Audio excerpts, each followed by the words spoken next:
Kedengeran dok? Dok. Kedengeran dok.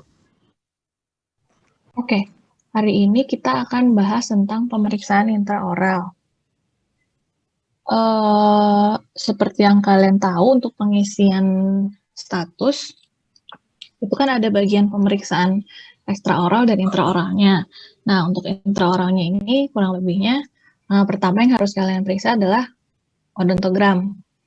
Odontogram kan kalian semua udah pada tahu ya, yang ada ditandain apa, lambangnya persistensi gimana, fraktur, tambalan, sisa akar, pokoknya semua keadaan yang tidak normal dari gigi itu karena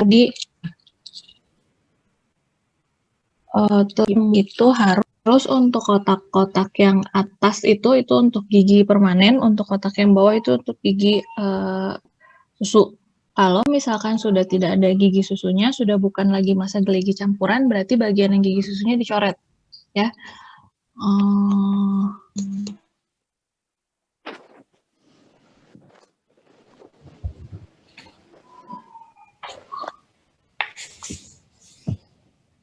Nah, ini kalian coret ini. Kalau misalkan sudah tidak ada gigi susunya.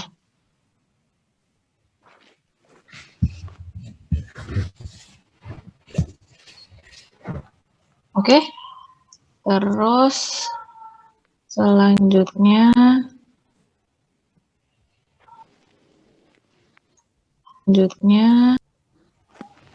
nggak mau pindah. Kalau saya giniin cukup jelas nggak? Jelas dok.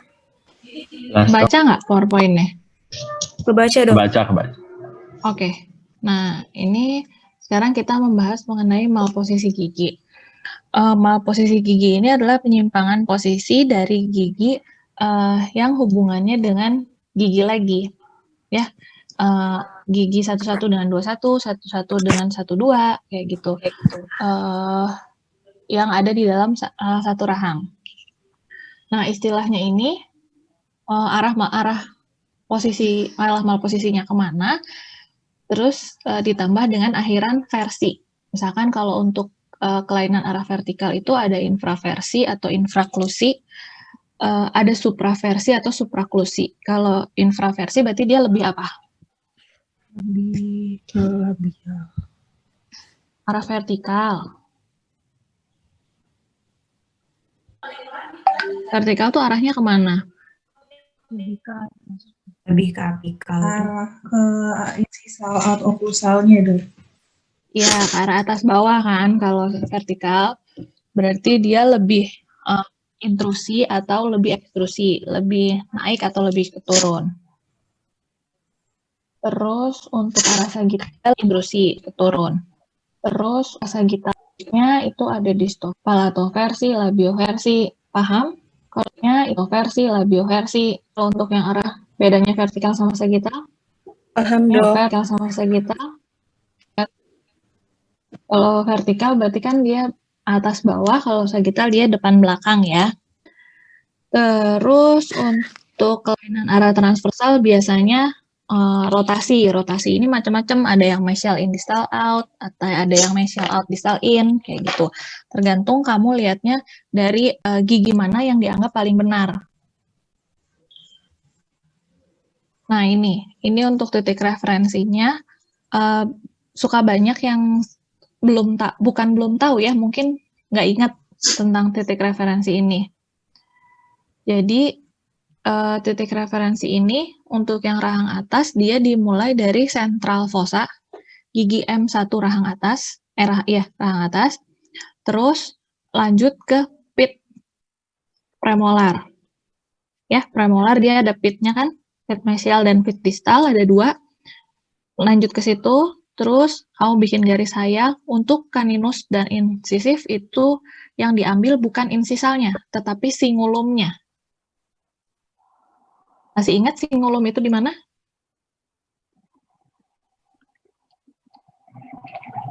Di mana coba singulum?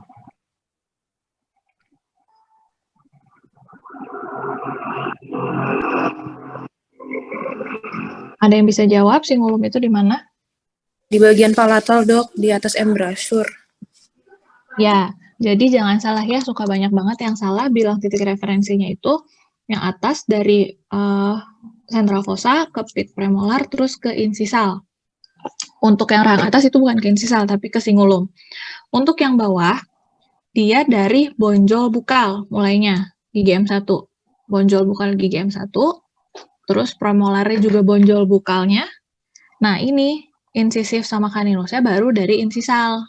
Ya, jadi kalian buat garis hayal. Boleh kalau misalkan di model dibikin garis, dititik-titikin dulu, terus dibikin garis. Nanti dari situ bisa kelihatan dia giginya salahnya ke arah mana, malposisinya ke arah mana. Ya. Kadang kalau misalkan kalian nggak bikin garis ini, kalau belum paham betul, suka ujung-ujungnya salah nanti, salah penentuan malposisinya.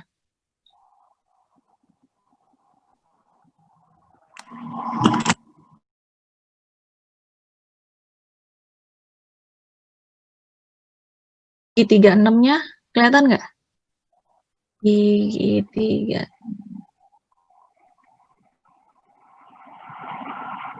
Nih yang ini nih. Ini saya nunjuk gini kelihatan nggak? Ada kursornya kelihatan nggak?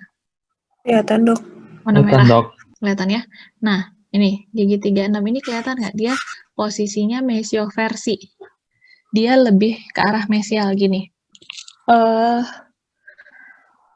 Terus yang ini, nih, kelihatan gigi 2-nya? 1, 2, dan 22, ini posisinya lebih ke palatoversi. Ya, sama gigi 27-nya, lihat nih, gigi 27-nya bukoversi. Terus yang salah lagi di mana coba? Kalau yang ini.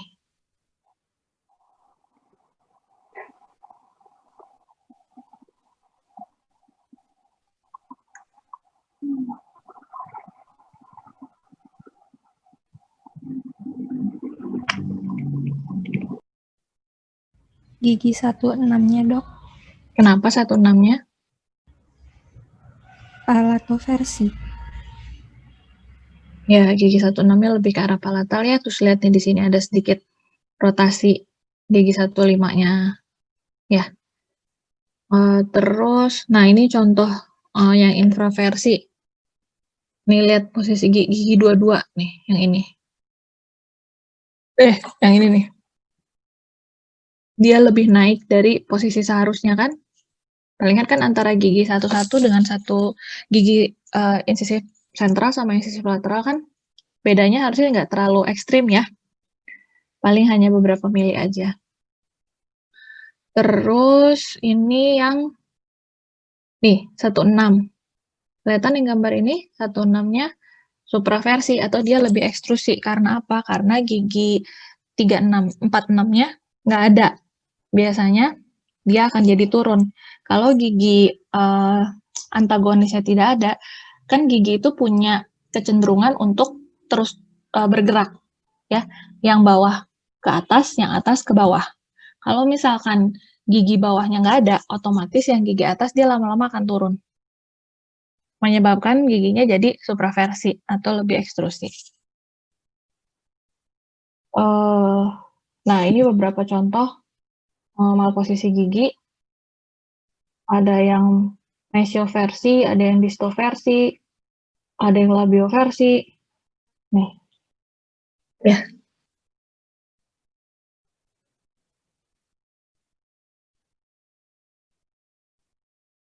Ini ada yang rotasi. Udah paham belum sampai sini? Untuk menentukan malposisi giginya. Paham, Dok.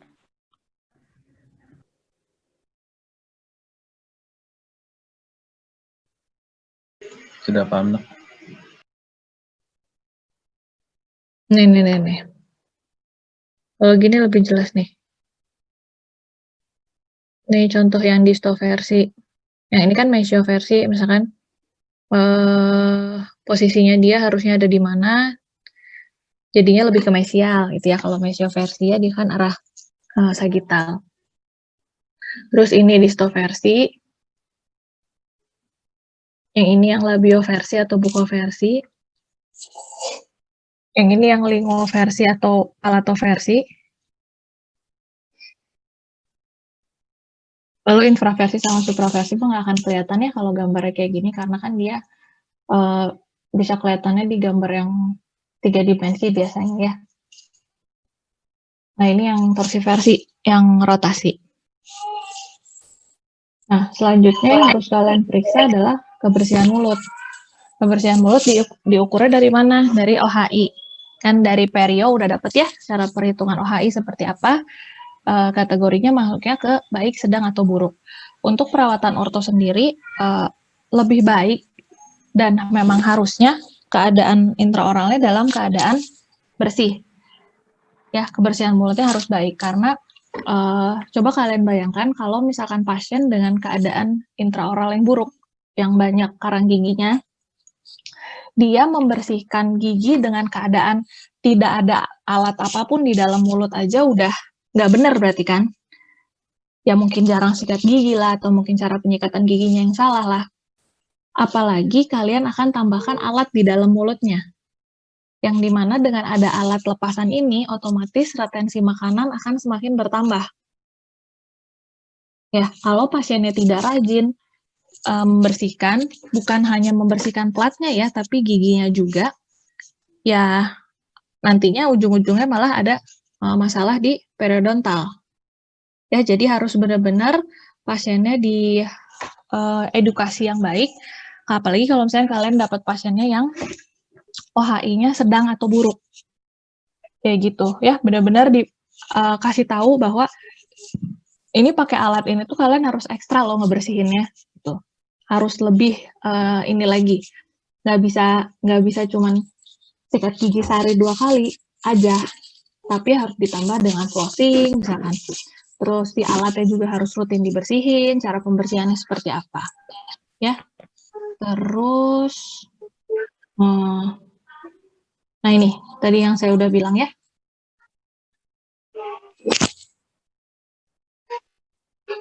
Nah, ini nanti di status itu kan suka ada pilihan tuh keadaan giginya, keadaan mukosanya seperti apa.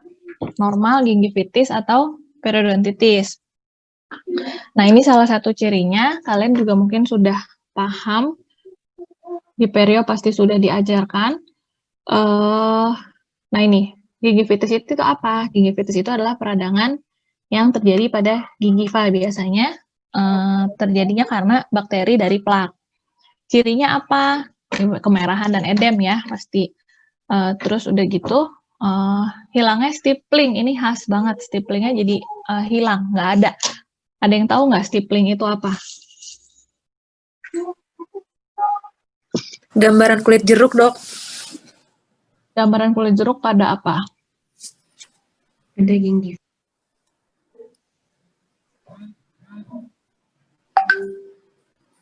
Pada apa? Ada attach gingiva, Dok. Pada attach gingiva, Dok. Ya, biasanya di gusi yang ya bagian attach gingiva itu dia kalau kalian perhatikan itu kelihatan kayak ada ya kayak kulit jeruk gitu sih dia ya. Nah, biasanya kalau misalkan yang udah gingivitis apalagi periodontitis, stipplingnya akan hilang. Karena kan dia biasanya akan menggembung ya, ada odem di situ. Papila interdentalnya juga pasti akan membulat, nggak lancip lagi. Biasanya ada perdarahan pada saat probing atau tanpa diapa-apain pun dia bisa berdarah. Nah, ini kalau yang periodontitis ya. Biasanya sih awalnya udah pasti dari gingivitis dulu. Didiemin, lama-lama jadi periodontitis. Dan dia udah ada bedanya sama gingivitis apa? Udah ada pocket, biasanya ada resorpsi tulang, ada resorpsi gingiva, dan giginya kadang suka goyang. Dengan keadaan seperti ini, baik gingivitis maupun periodontitis, kalian punya pasien misalkan dengan keadaan intraoral yang ada gingivitis dan periodontitis, otomatis tidak bisa dirawat dulu oleh perawatan orto, ya. Tetap yang utama adalah harus dibersihkan dulu, diselesaikan dulu perawatan periodontinya. Setelah giginya keadaan gusinya sudah baik, misalkan pun ada gigi yang goyang sudah tidak goyang lagi, baru boleh dirawat orto. Itu pun dengan edukasi ke pasiennya yang betul-betul harus diperhatikan. Ya, kalian harus betul-betul mengajarkan ke mereka bagaimana caranya membersihkan gigi, membersihkan alat, dan benar-benar harus diingetin banget. Karena jangan sampai pasien terjadi lagi periodontitis lagi atau gingivitis lagi. Gitu, ya. Lalu pemeriksaan yang selanjutnya adalah pemeriksaan frenulum labii. Nah, frenulum labii ini biasanya dilakukan untuk mengetahui perlekatan dari frenulum. Kalau misalkan perlekatannya dia abnormal, tidak normal, atau terlalu rendah, terlalu mendekati papila interdental, biasanya itu bisa menyebabkan diastema. Jadi kalau misalkan ada pasien dengan diastema sentral, itu yang harus diperhatikan pertama kali adalah frenulum labii-nya. Apakah dia mendekati papila interdental atau tidak? Ya. Nah, pemeriksaan dari frenulum labii ini apa? Kalian pernah dengar istilah Blanche test nggak? Pernah dok. Nah, Dok. Pernah ya? Nah, istilah Blanche test itu adalah pada saat pemeriksaan kalian tarik bibir atas pasien itu ke arah depan ke atas, terus begitu ke atas ya. Jadi jangan langsung ke atas, karena kalau langsung ke atas kalian akan nutupin lubang hidungnya dia. Tarik dulu ke depan, terus baru ke atas. Ya. Nah, dari situ kalian lihat daerah yang pucatnya tuh di mana. Ya, perlekatannya itu di mana. Kalau misalkan dia tuh mendekati papila interdental atau menjauhi. Terkadang ada sedikit perbedaan, ada yang bilangnya frenulum labii tinggi. Maksudnya tinggi itu ada suka beda-beda nih. Ada yang tinggi itu maksudnya mendekati interdental, ada yang tinggi itu maksudnya menjauhi interdental.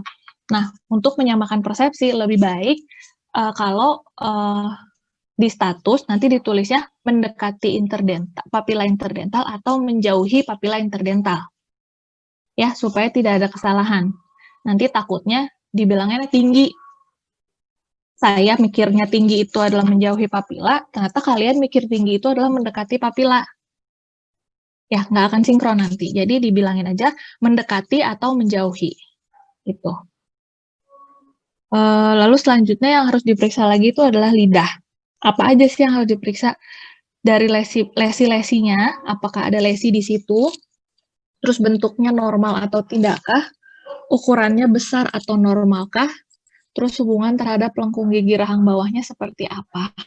Ya, biasanya kalau misalkan pasien dengan lidahnya besar, itu pada saat diperiksa biasanya dia suka nutupin permukaan oklusal rahang bawah.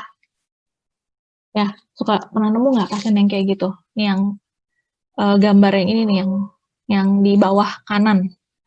Lidahnya gede banget, sampai si permukaan giginya tuh ketutup. Terus perlu diperhatikan juga istilahnya ankyloglosia atau tangtai. Jadi si frenulum lingualisnya pendek. Ya, kalau ini nanti hubungannya sama apa? Hubungannya nanti sama alat yang akan kalian bikin. Kalau misalkan dia frenulum labii-nya pendek, ada ankyloglosia, otomatis nanti kalian akan sulit membuat platnya. Kebayang nggak? Rahang bawah kan kecil ya dia platnya, terutama di bagian anterior, pendek pasti platnya. Udah gitu ada perlekatan frenulum lingualisnya nggak normal. Otomatis dia nanti akan semakin pendek si platnya.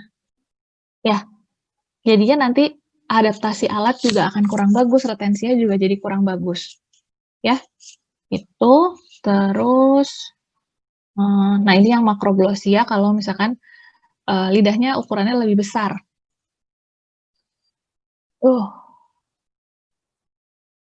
Nih, biasanya kalau yang lidahnya besar itu, yang tadi saya bilang, dia pada saat keadaan rileks akan menutupi bagian oklusal gigi.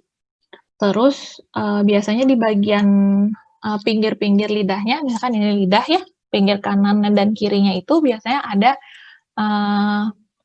kayak cetakan gitu, kayak bentuk-bentuk gigi. Karena dia neken kan, dia ke lidahnya terlalu besar, otomatis dia akan untuk masuk ke dalam lengkung rahang bawah itu dia harus istilahnya kayak maksain dirinya gitu, otomatis kanan sama kirinya nanti ada teraan dari permukaan gigi. Salah satu ciri dari yang lidahnya besar biasanya itu adalah ada keadaan giginya diastema, tapi belum tentu juga, tidak semua pasien dengan lidah besar itu ada diastema gitu. Ya, diastemanya biasanya multiple kalau misalkan yang makroglosia. Nah, ini contoh teraannya. Bisa dilihat ya di kanan kirinya kelihatan tuh, ada jendul-jendul gitu, bekas teraan dari permukaan gigi. Nah, pemeriksaan selanjutnya adalah pemeriksaan palatum. Pemeriksaan palatum ini menggunakan namanya Korkaus, indeks Korkaus. Ya. Cara meriksanya gimana? Ini ada rumusnya yang di bawah. Palatal height index itu tinggi palatal adalah tinggi palatal dikalikan 100 lalu dibagi dengan lebar posterior, gigi posterior. Nah, ngitungnya dari mana? Jadi kalian pertama ukur dulu jarak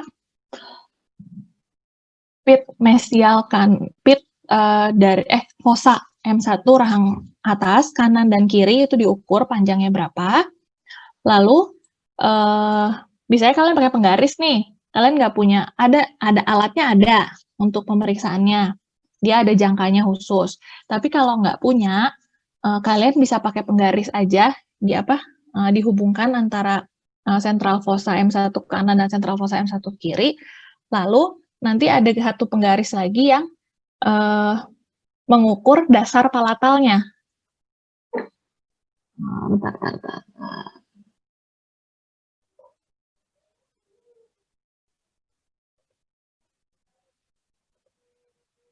Nah ini, untuk mengukur yang ini nih,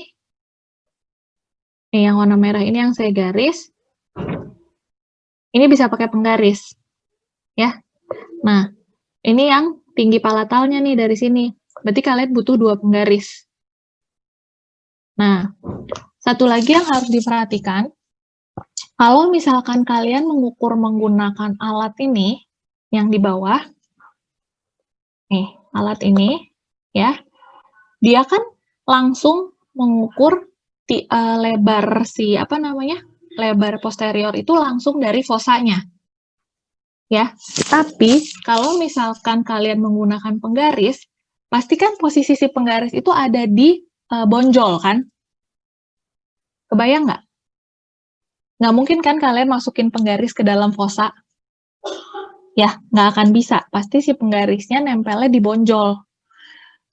Nah, makanya pada saat perhitungan lebar itu, pada saat perhitungan tinggi palatalnya, itu harus dikurangi sekitar 1-2 mili. Paham nggak sampai sini? Paham, Dok. Kenapa dikurangi 1-2 mili, paham nggak? Ya, Karena kan si penggaris yang kalian gunakan untuk mengukur lebar itu, dia akan diem di bonjol. Ya, dari bonjol ke fosa itu kan ada jarak sekitar 1-2 mili. Ya, jadi jangan langsung kalian ngukur misalkan si tinggi palatalnya, tinggi palatalnya 15 misalkan. Ya udah langsung dimasukin 15. Bukan, itu 15 itu kan tinggi dari palatal ke puncak bonjol, bukan ke sentral fosa. Ya, itu harus diperhatikan ya. Terus selanjutnya untuk nilai rata-ratanya sendiri itu adalah 42%. Lebih dari itu palatumnya dianggap tinggi, lebih tinggi dari itu palatum dianggap tinggi, atau lebih rendah dari itu atau lebih kecil dari itu palatumnya dianggap rendah.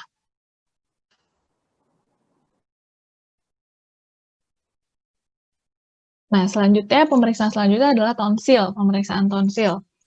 Pemeriksaan tonsil buat apa? Kalau misalkan ada pembesaran tonsil, otomatis ditakutkan akan ada obstruksi jalan napas. Ya, biasanya menyebabkan pasien jadinya mouth breathing, atau napas melalui mulut. Karena dia nggak bisa napas lewat hidung, ketutup jalan nafasnya. Cara pemeriksaannya gimana? pasiennya suruh buka mulut yang gede, terus lidahnya dikeluarin biasanya. Lidahnya bisa kalian tahan dengan spatula atau pakai kaca mulut juga bisa ditahan gitu, didorong ke bawah dan dilihat si tonsilnya.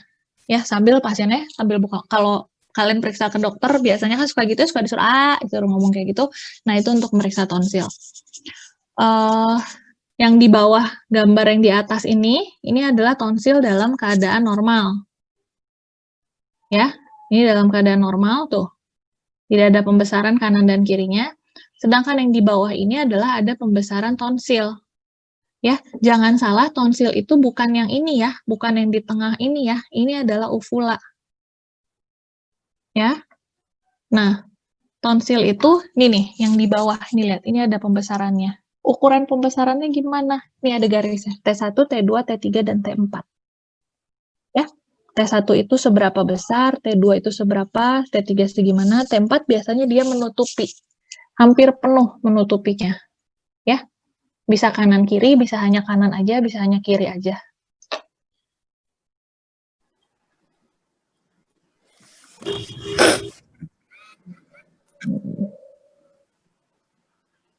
Nah, selanjutnya adalah pemeriksaan garis median.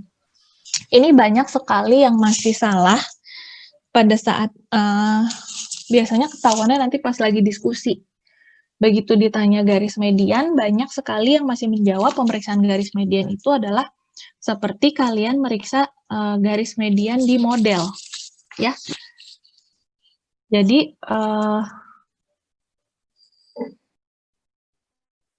tunggu. Ini intraoral ya? Oh, lesnya salah. Iya, intraoral berarti pemeriksaannya benar-benar cuman melihat pertemuan insisif sentral atas sama pertemuan insisif sentral bawah. Nanti untuk yang pemeriksaan garis median yang di model, untuk yang di model sama yang ini beda pemeriksaannya. Ya, kalau yang ini kalian periksa pertemuan insisif sentral atas dan bawah, atas kanan dan kiri, terus bawah kanan dan kiri, lalu dibandingkan dengan garis median wajah. Garis median wajah itu dari mana ke mana penentuannya? Garisnya itu.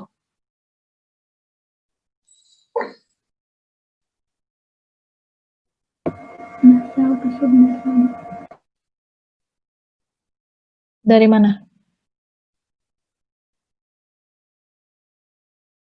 Nasian ke subnasal. Dari mana? Nasian ke subnasal. Dari nasion ke? Subnasal.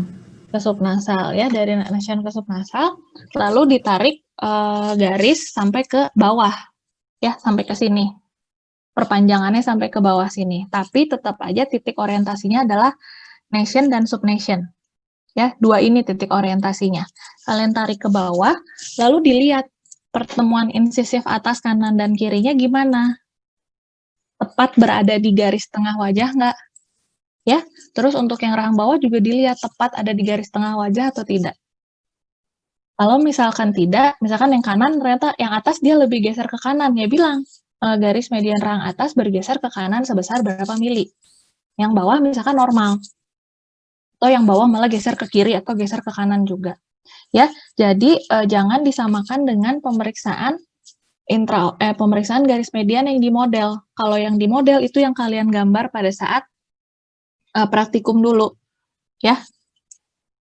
Masih ingat nggak gimana cara menentukan garis median yang di model?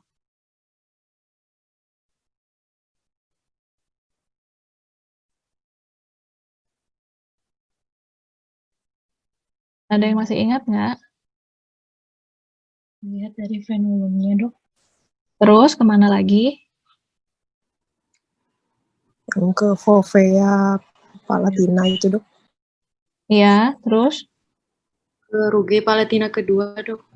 dari frenulum ke Rugae palatina. Terus?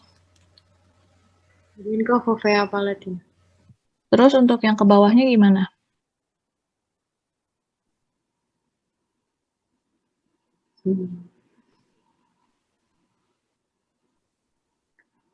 Untuk yang rahang bawahnya gimana? Yang rahang bawah tinggal diproyeksikan dari garis median lain rahang atas, Dok. Ya, jadi dibedain ya sama pemeriksaan yang garis median intraoral ini ya. Jangan lagi nanti pada saat status atau pada saat diskusi, kalian bilangnya cara pemeriksaannya seperti itu. Dari frenulum ke rugae palatina, gimana mau ngukurnya kalau di intraoral? Kan nggak bisa. Ya, itu kan kalian harus bikin garis. Ya, jadi penentuannya dibandingkan dengan garis tengah wajah. Ya, atau mid sagittal. Sampai di sini paham?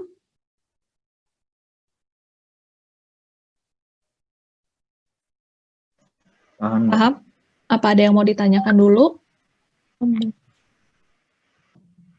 Punten izin bertanya, Dok. Ya, Kalau misalnya insisif sentralnya ada diastem, Dok, kan dia pertemuannya diambilnya di tengah-tengahnya atau bagaimana ya?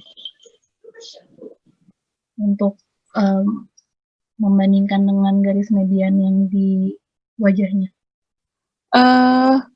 tetap di tengah-tengahnya kan kalian akan, makanya enaknya sebetulnya kalau pasien itu kalian foto, ya. Nih, seperti yang di PowerPoint ini kalian foto, jadi kalian bisa lihat nih, si garisnya di mana. Dia ada di tengah-tengah, misalkan si diastemnya ini antara gigi kanan dan kiri, si midline wajahnya tuh, dia ada di tengah-tengah nggak? Atau dia misalkan lebih ngegeser ke kanan. Si midline wajahnya, dari situ kan bisa ketahuan. Ya, tapi memang kalau misalkan kalau misalkan ada diastema sentral, akan sulit menentukan garis mediannya. Ya, jadi misalkan tidak bisa ditentukan karena ada diastema sentral. Gitu. Ya, dia kan nggak nempel. Jadi, sedangkan kan ini bisa dilihat tuh, pemeriksaannya adalah memeriksa pergeseran garis pertemuan insisif sentral. Jadi kan garisnya ketemu. Gini, begitu ngerenggang, nggak bisa ditentuin kan gimana dia miringnya ke arah mana. Akan sulit, ya akan lebih membantu kalau kalian gambar foto. Kalau di foto kan kalian bisa tarik garis ya dari sini ke sini ke bawah, terus dilihat, oh ternyata ini lebih renggang yang kanan misalkan gitu. Berarti otomatis kan menggeser yang kanannya harus lebih banyak dibandingkan dengan yang kiri supaya posisi giginya benar tepat di antara garis tengah wajahnya. Paham nggak? Paham, Dok. Paham ya? Ada lagi yang mau bertanya?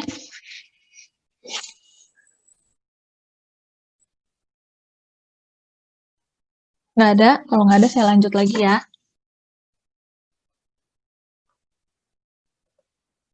Nah, ini pemeriksaan selanjutnya, overbite. Overbite, saya yakinlah kalian udah pada paham ya, pengertian overbite dan juga overjet. Ini kurang lebih penjelasannya, pasien harus diposisikan dalam keadaan oklusisentrik ya.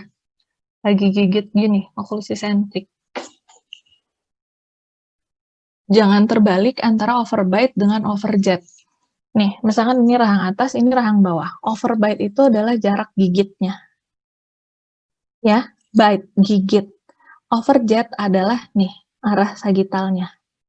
Anteroposteriornya. Ini overjet. Ya, jangan sampai terbalik.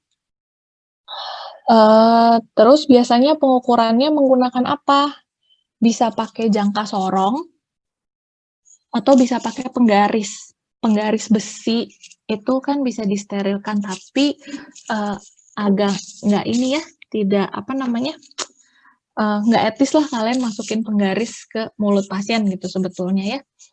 Cara lain apa? Kalau kalian punya alat instrumen yang biasanya dia gagangnya itu garis-garis, kebayang nggak ada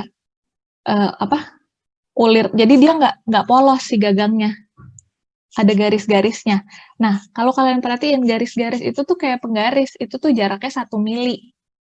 Jadi itu bisa kalian pakai untuk ngukur overbite. Ya, si instrumen yang ada garis-garisnya itu. Nanti untuk lebih meyakinkan lagi, otomatis kita akan periksa di model. Bener nggak nih pemeriksaannya yang di gigi sama yang di model? Kalau di model kan kalian bisa pakai penggaris biasa aja kan, atau jangka sorong. Ya, itu. Terus, nah ini untuk pemeriksaan overjet, sekarang sudah bukan, overbite, sekarang udah bukan lagi sepertiga insisal misalkan gitu. Atau overbite-nya berapa setengah insisal gitu. Sekarang udah bukan kayak gitu lagi ya. Rumusnya jarak vertikal antara insisal insisif rahang bawah dengan proyeksi insisal insisif rahang atas dibagi dengan jarak vertikal antara insisal sampai ke servikal rahang bawah. Paham nggak sampai sini untuk rumusnya? Coba dibaca dulu.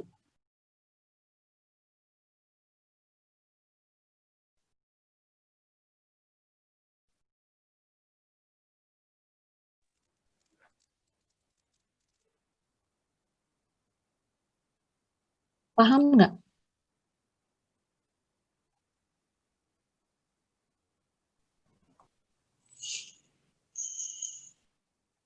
Kalau dulu kan cuman overbite-nya berapa? Sepertiga insisal misalnya gitu, atau setengah. Kalau sekarang nggak. Nah,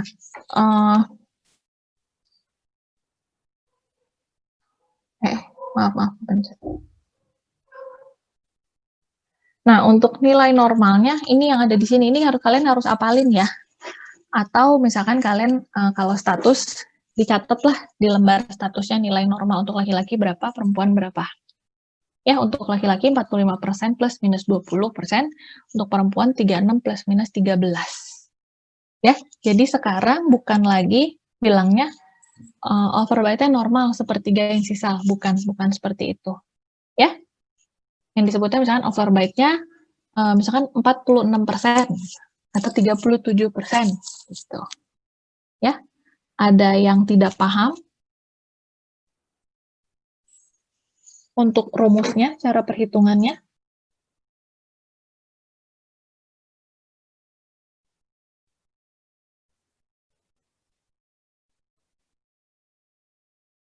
Paham semuanya? Paham, Dok. Paham, Dok. Paham ya? Paham, Dok. Ini untuk yang pemeriksaan overjet. Tadi seperti yang saya bilang, overjet berarti hubungannya sagital ya, dia. Depan belakang. Ya, jarak horizontal jadinya. Kalau overbite kan dia jarak vertikal. Nih, hubungan horizontal atau jarak antara insisif sentral atas yang paling protrusi. Ya, kalau misalkan satu-satunya lebih protrusi dibandingin 21, berarti yang kalian ukur 11. 21-nya juga boleh diukur. Jadi kalau misalkan ada perbedaan overjet, misalkan yang satu lebih anterior, ukur aja dua-duanya. Jadi nanti pada saat pembacaan status, misalkan overjet 11 5 mili, misalkan gitu. Overjet 21 3 mili, gitu. Itu disebutin aja dua-duanya, ya. Nah, kalau menurut profit, nilai normalnya itu adalah 2-3 mili. Sedangkan menurut bicara, untuk yang laki-laki itu 2,2 plus minus 0,8. Untuk yang perempuan 2,5 plus minus 1,1. Ya, kurang lebihnya sama, sebetulnya normalnya di sekitar 2-3 mili. Cara pengukurannya gimana? Sama. Pakai penggaris dan jangka sorong. Atau tadi yang saya bilang bisa pakai gagang instrumen. Ya. Dok, izin Ya. bertanya, kalau misalnya ada kasus gigi satu-satunya itu distolabial versi, nah itu yang dihitungnya itu yang paling jauhnya atau yang gimana, Dok? Kan miringnya berarti, Dok, overjetnya. Iya. Jadi yang dihitungnya berarti yang distolabial versinya ya, Dok? Yang paling protrusifnya aja yang dihitung. Baik, Dok, Ya. makasih, Dok. Tengah-tengahnya. Oh, tengahnya, Dok. Ambil tengah-tengahnya. Oh, iya, Dok. Ya, Makasih, Dok. ambil tengah-tengahnya. Dia di mana? Kan soalnya kalau misalkan dia, kalau kamu ambil yang paling jauhnya, seolah-olah dia kanan dan kiri sama. Overjetnya segitu. Sedangkan kan overjet itu lebih besarnya, misalkan kalau tadi distolabio berarti kan lebih besar yang kanan. Ya kan, yang distalnya lebih jauh, sedangkan yang mesialnya kan dia mungkin aja normal atau lebih tidak sejauh itulah, ya. Jadi diambil tengah-tengahnya. Baik, Dok, terima kasih. Ya. Nah, ini untuk crossbite. Crossbite itu adalah adanya diskrepansi hubungan bukolingol antara gigi atas dengan gigi bawah. Ya, ini contohnya. Tuh, ada yang anterior, ada crossbite anterior, ada crossbite posterior. Ini contoh yang crossbite anterior bisa melibatkan hanya satu gigi atau bisa melibatkan banyak gigi. Ya, ini contoh yang atas dia yang multiple, yang banyak melibatkan gigi, yang bawah hanya satu gigi aja yang crossbite-nya. Nah, ini yang crossbite posterior. Crossbite-nya itu ada yang crossbite bukal, maksudnya bonjol bukal gigi bawah itu oklusinya lebih ke bukal dari bonjol bukal gigi atas. Paham nggak? Lihat dari gambarnya. Maaf. Lah. Paham nggak untuk yang crossbite bukal?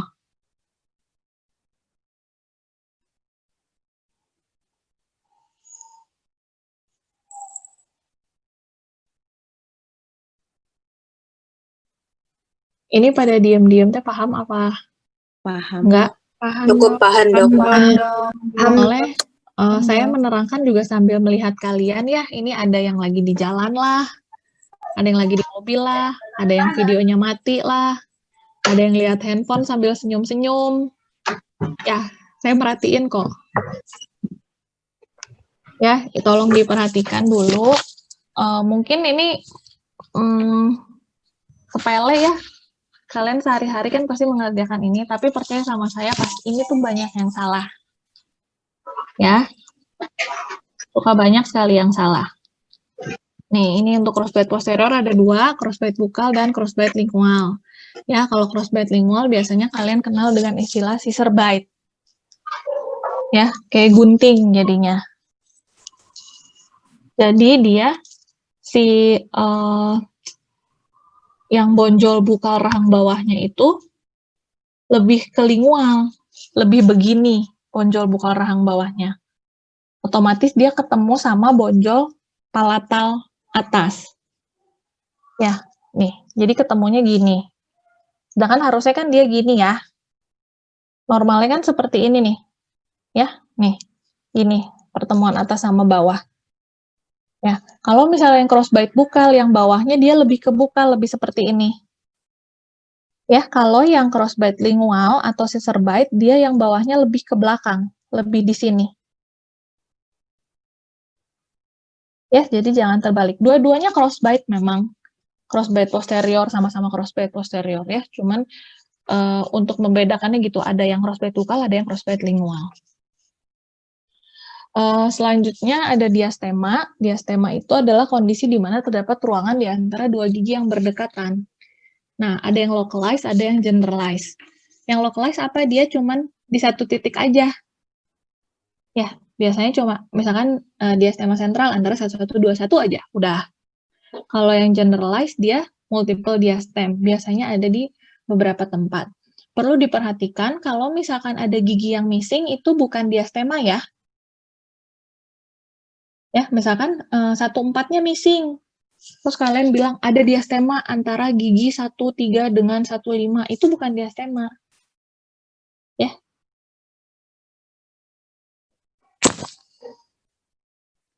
Nah, ini adalah selanjutnya pemeriksaan selanjutnya adalah kurva SPI. Kurva SPI itu adalah kelengkungan yang dibentuk oleh garis imajiner yang ditarik dari tepi insisal gigi anterior sampai ke puncak bonjol bukal gigi posterior rahang bawah.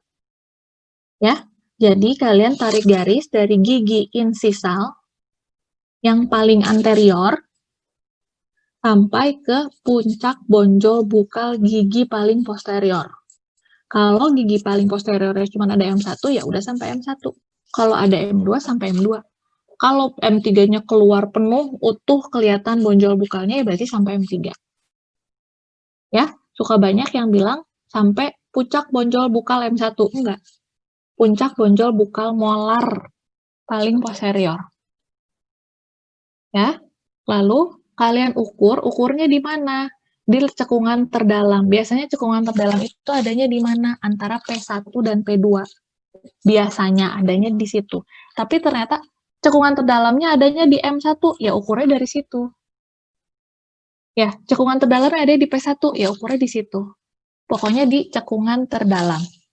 Ya, tidak harus di P1, tidak. Tapi biasanya adanya di sekitaran situ, di antara P1 P2 ya. Nah, menurut Andrew itu nilai normalnya 1,5 mili, 0 sampai 1,5 mili. Kalau lebih dari itu dianggap dalam. Ya. Atau ada yang kurva SPI-nya datar, yang nggak ada cekungannya sama sekali. Nah, ini cara pemeriksaannya. Posisikan pasien dalam keadaan mulut terbuka, terus pilih salah satu alat yang mau kalian gunakan. Bisa tangkai instrumen, bisa penggaris besi. Balik lagi kalau kata saya mending menggunakan tangkai instrumen. Ya. Terus kalian tentukan dulu mana nih gigi anterior yang paling gigi insisif yang paling anteriornya yang mana. Terus lihat juga puncak bonjol distalnya. Puncak bonjol distal gigi molar paling posterior. Nah, di si gagang instrumennya diletakkan dari gigi insisif yang paling anterior sampai ke puncak bonjol distal gigi paling posterior.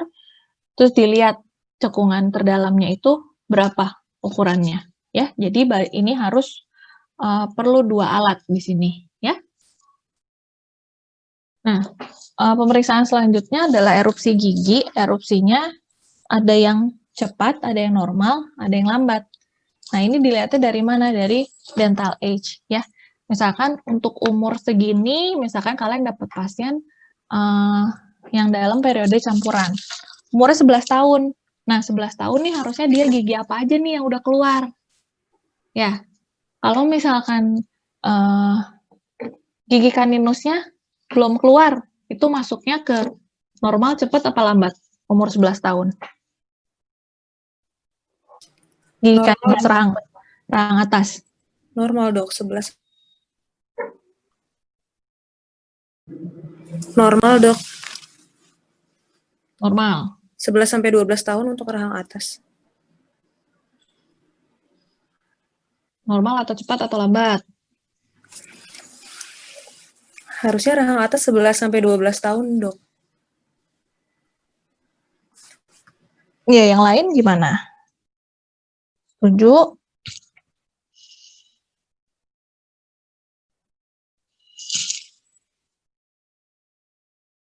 Setuju, Dok. Setuju, Dok. Betul?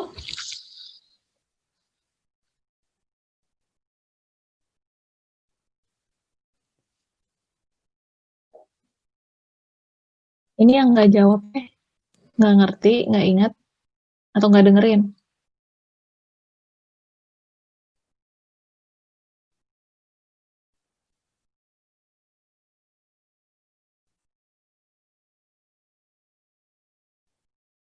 Coba kalau urutan erupsi gigi rahang atas gimana?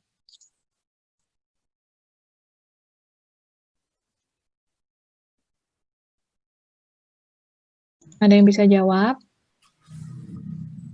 Kalau rahang atas M1, I1,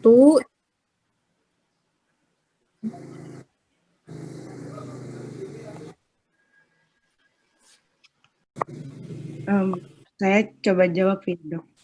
Enggak. I1 umur 7 sampai 8 tahun. I2-nya 8 sampai 9 tahun. Gigi kaninus 11 sampai 12 tahun. P1 10 sampai 11 tahun. P2-nya 10 sampai 12 tahun. M1-nya 6 sampai 7 tahun. M2 12 sampai 13 tahun. M3-nya sekitar 17 sampai 21 tahun. Untuk yang rahang bawah? Untuk yang rahang bawah,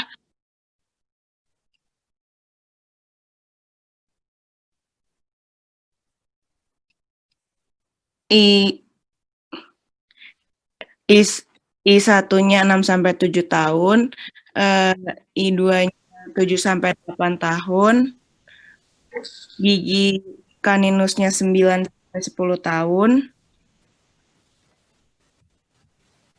P1 10 sampai 12 tahun, P2 11 sampai 12, M1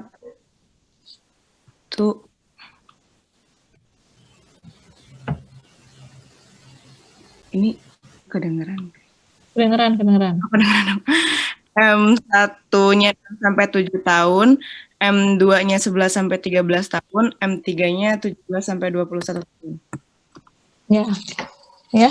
Jadi itu biasanya untuk itu, terutama yang dipakainya sih pada masa gigi campuran ya. Kalau misalkan udah gigi permanen agak sulit menentukan dia erupsinya normal, cepat atau lambat. Karena udah keluar semua gigi permanennya, kita nggak tahu, ya. Terus selanjutnya adalah pemeriksaan jumlah gigi. Jumlah giginya normal atau tidak. Tidak normal itu masuknya gimana? Misalkan ada mesioden, ya, ada gigi yang gigi berlebih. Ada supernumerary, biasanya supernumerary itu adanya di I2, P, atau di molar. Tapi di molar sekarang sudah jarang. Ya, hampir tidak ada. Bahkan M3 aja sekarang kan, karena kita berevolusi ya, M3 aja sekarang ada yang nggak ada, kalaupun ada mungkin tidak keluar M3-nya gitu. Biasanya supernumerary itu di incisif, premolar, dan di molar. Lalu ada juga misalkan ada agenesi yang giginya memang tidak ada. Ya, jadi kalian harus curiga kalau misalkan ada gigi yang tidak ada, gigi biasanya juga incisif 2 kadang suka nggak ada, atau gigi caninus kadang, itu langkah baiknya kalau di foto ronsen dilihat ini giginya beneran nggak ada atau dia impaksi kependam di dalam, ya. Nah, selanjutnya ini juga banyak sekali yang salah, pemeriksaan penutupan mandibula, ya. Kita hanya memeriksa penutupan mandibula. Pilihannya itu di status biasanya ada normal, deviasi, atau deviasi. Dia kosong sih, tapi bisa kalian isinya bisa normal atau deviasi ke kiri atau ke kanan. Maksudnya, tolong dibedakan antara pemeriksaan deviasi dan defleksi di prosto. Biasanya kan di prosto suka diperiksa ya, cara buka dan tutup mulut, ada deviasi dan defleksi. Yang masih kerung-kerung, yang bingung-bingung, pasti kalian mungkin entah nggak tahu atau gimana, tapi biasanya diperiksa itu jalur buka dan tutup mulutnya seperti apa.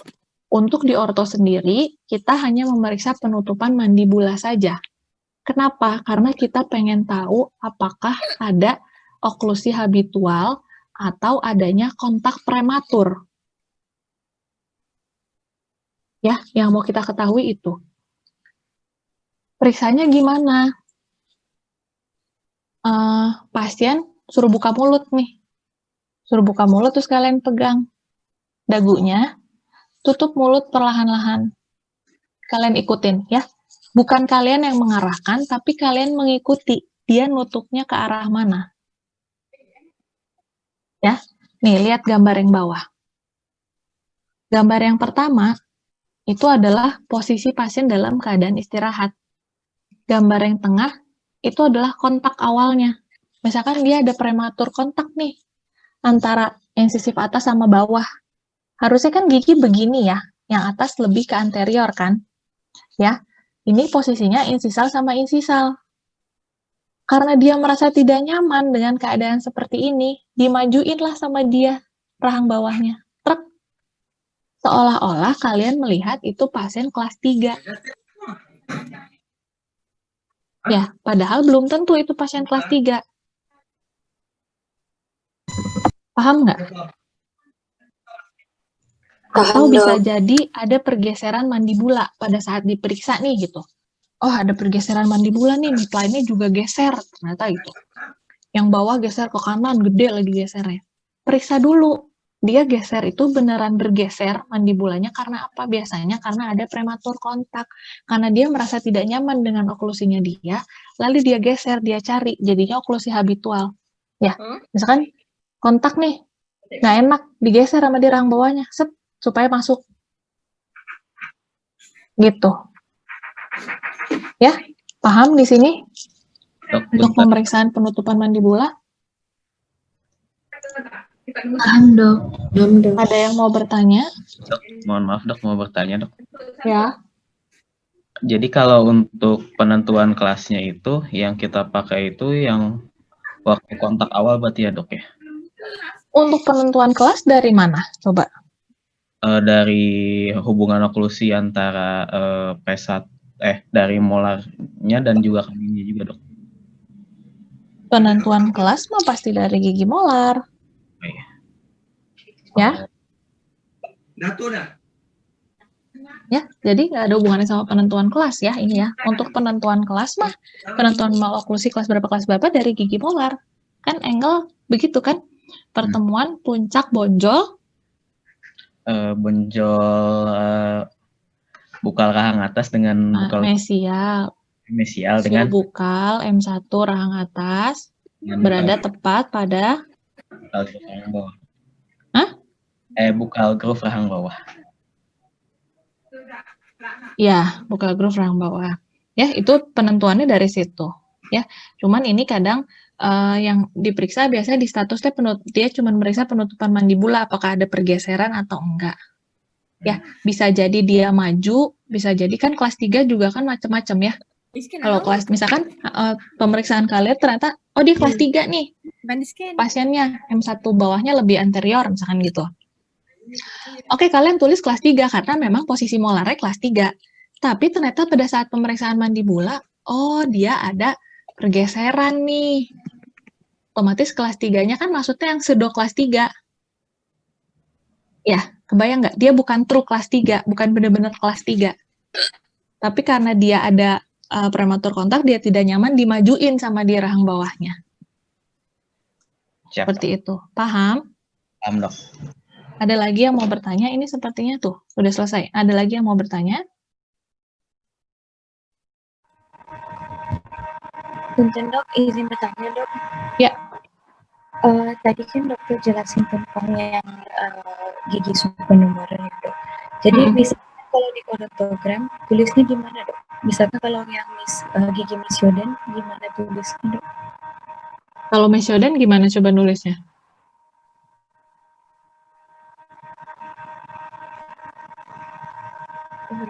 Karena kan nggak ada ruangan di situ, jadi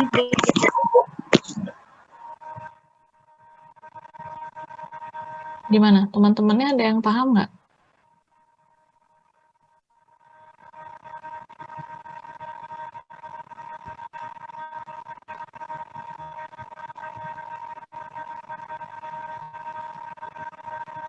Ada yang tahu nggak?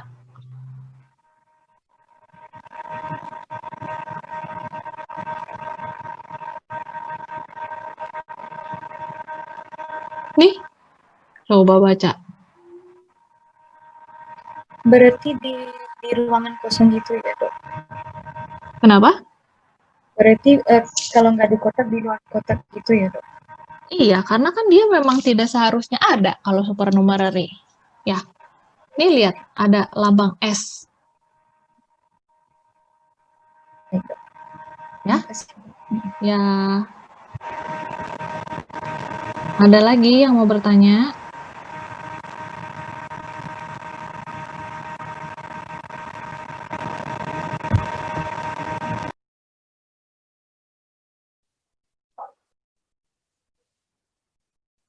Ada lagi yang mau bertanya nggak? Dok, punten. Ya. Saya Julius, dok mau bertanya. Tadi yang indeks tinggi palatum itu kan pakai yang Corkaus dok. Itu 42%. Lebih dari itu atau kurang dari itu sudah dianggap tidak normal. Apakah tidak ada range-nya dok? Karena saya tadi coba cari ada jurnalnya yang bilang itu ada range-nya dok yang normal. Range-nya berapa? Menurut siapa? 36,29 plus minus 4,42 dok. Menurut siapa? Saya belum lihat menurut siapanya, tapi tadi nemunya di majalah kedokteran gigi Indonesia November 2016. Nah itu menurut siapa dulu? Nanti saya buka lagi dok. Ya, karena kan masing-masing pasti punya referensinya sendiri. Tapi kurang lebih yang kita pakai adalah itu, 42% dianggap normal, lebih dari itu dianggap tinggi atau dalam, kurang dari itu dianggap rendah. Oke, Dok. Terima kasih, Dok. Ada lagi? Dok, punten izin bertanya. Ya.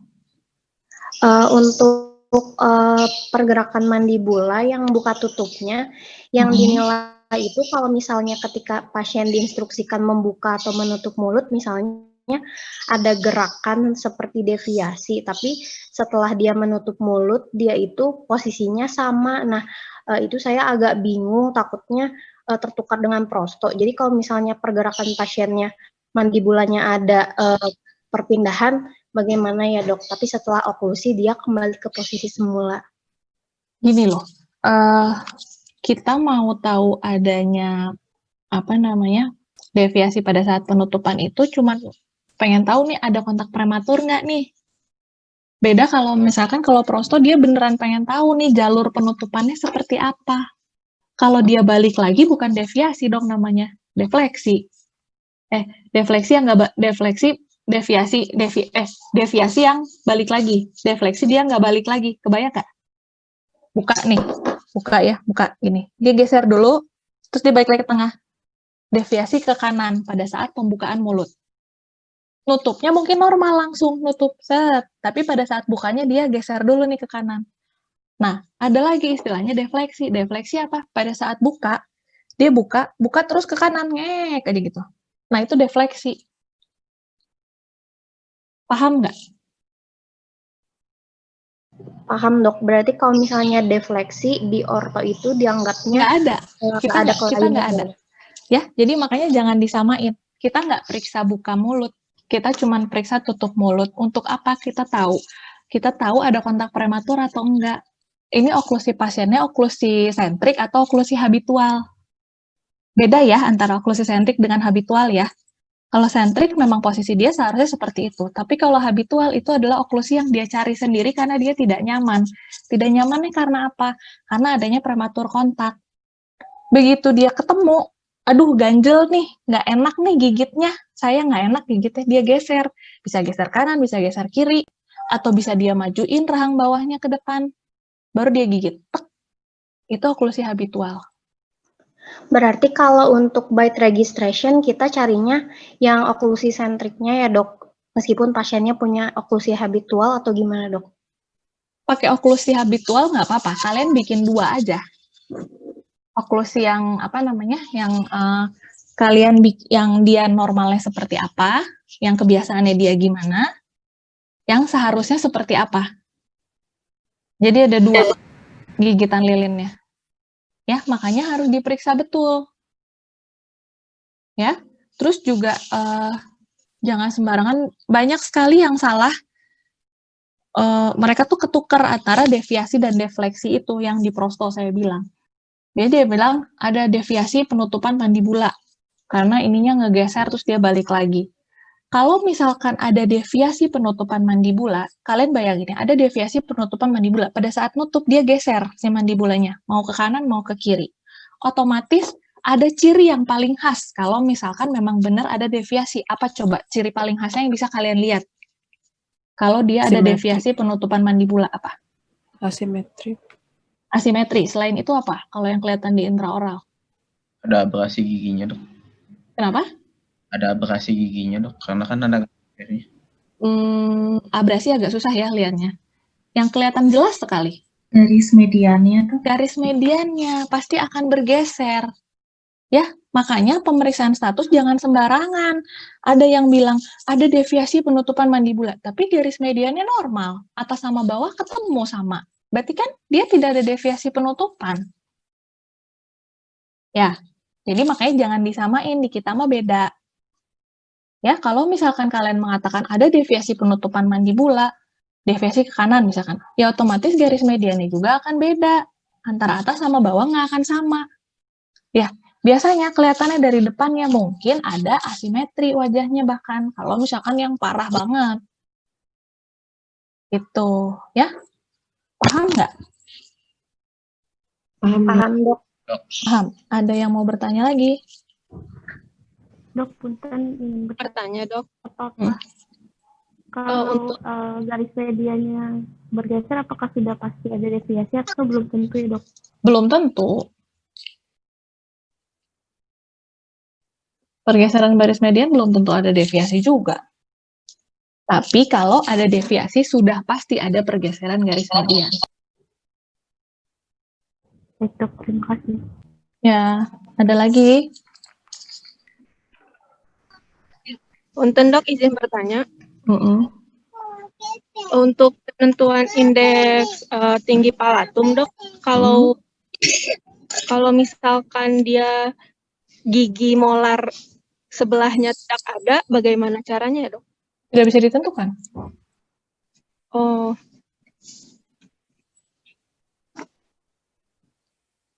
Berarti hanya bisa ditentukan apabila ada gigi molarnya saja ya, Dok? Iya. Terus lalu bagaimana cara untuk menentukannya, Dok? Apakah ada cara yang lainnya, Dok? Ya tidak bisa ditentukan deh kalau menggunakan indeks Korkausmas. Karena kan dia pakainya fossa M1 kanan dan kiri. Kalau M1-nya nggak ada, ya nggak bisa. Baik, Dok. Terima kasih banyak, Dok. Ya. Ada lagi? Punten, Dok, mau bertanya, Dok. Ya. Kalau untuk yang penentuan overbite, bila salah satu incisifnya tuh protrusi ke depan, sehingga jaraknya kan berbeda antara yang incisif kiri dan yang kanan, itu tuh bagaimana, Dok? Apa diambil Overbite atau overjet? Overbite, Dok. Kalau overbite, mau ada yang lebih protrusi atau tidak kan pasti kurang lebih sama-sama aja. Kan dia ngukurnya tinggi vertikal, bukan tinggi horizontal. Kalau overjet dia mengukur horizontal. Kalau horizontal otomatis kalau ada yang lebih protrusi pasti akan beda. Kebayang nggak? Kecuali gigi 11 dan 21-nya ada yang lebih intrusi atau ada yang lebih ekstrusi. Itu pasti akan beda overbite-nya. Paham? Ya, paham. Ya, jangan kebalik ya. Ada lagi? Punten, Dok, izin bertanya. Kalau misalnya untuk overjet, misalnya yang isi sentral rahang atasnya normal, tapi yang rahang bawahnya salah satunya misalnya 41-nya itu lebih lingual versi, otomatis kan overjetnya lebih besar, Dok. Yang dihitung overjet besarnya yang itu atau misalnya yang gigi 31-nya yang normal atau dua-duanya ditulis ya, Dok? Pokoknya overjet itu adalah jarak antara gigi incisif rahang atas dengan rahang bawah, jarak horizontal, ya. Mau yang bawahnya lebih ke lingual kek, mau yang atasnya lebih protrusi, nggak ngaruh. Pokoknya kalian ukur aja. Segitu. Ya, kalau misalkan bedakan, yang tadi saya bilang, kalau misalkan 11 dan 21-nya beda, yang satu misalkan lebih protrusi, gitu ya, 11 lebih protrusi dibanding 21, ukur dua-duanya. Ya? Ya, baik, Dok. Terima kasih, Dok. Ya. Ada lagi? Dok, punten izin bertanya, Dok. Ya. Untuk pengukuran overbite tadi, Dok, kalau misalnya di gigi 1141, gigi 11-nya itu di salah satu bagiannya entah mesial atau distal itu dia lebih supraoklusi, Dok, dibandingkan bagian sebelahnya. Itu untuk pengukuran overbite-nya bagaimana, Dok? Ya, nggak gimana-gimana. Ukur aja dua-duanya. Kalau misalkan beda kanan sama kiri, ada yang lebih intrusi, ada yang ekstrusi, ukur dua-duanya. Pokoknya kalau misalkan ada yang berbeda dari kedua gigi incisif itu, ukur dua-duanya. Punten, Dok, maksud saya di dalam satu gigi, Dok. Jadi di bagian mesialnya gigi itu tuh dia agak lebih miring, lebih ke oklusal, Dok, dibandingkan bagian distal giginya. Itu untuk overbite-nya ditulisnya bagaimana, Dok? Biasanya kalau miring juga dia nggak akan terlalu ekstrim ya, nggak akan mungkin beda kanan distal sama mesial itu sampai 1 mili. Dan itu pun jarang terjadi. Pasti kanan sama kiri kurang lebihnya sama. Berarti diambil bagian tengahnya saja, Dok? Baik, terima kasih, Dok. Ada lagi?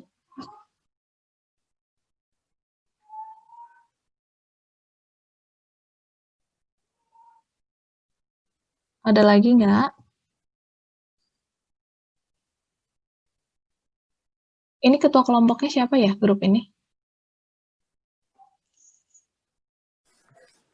Ada ketua angkatannya nggak? Ketua kelompoknya yang berhubungan sama dokter Dita siapa? Dwinda, Dok. Boleh tolong di screenshot, Oh iya, Dok. terus dikirimin ke Mbak Siska. Siap, Dok.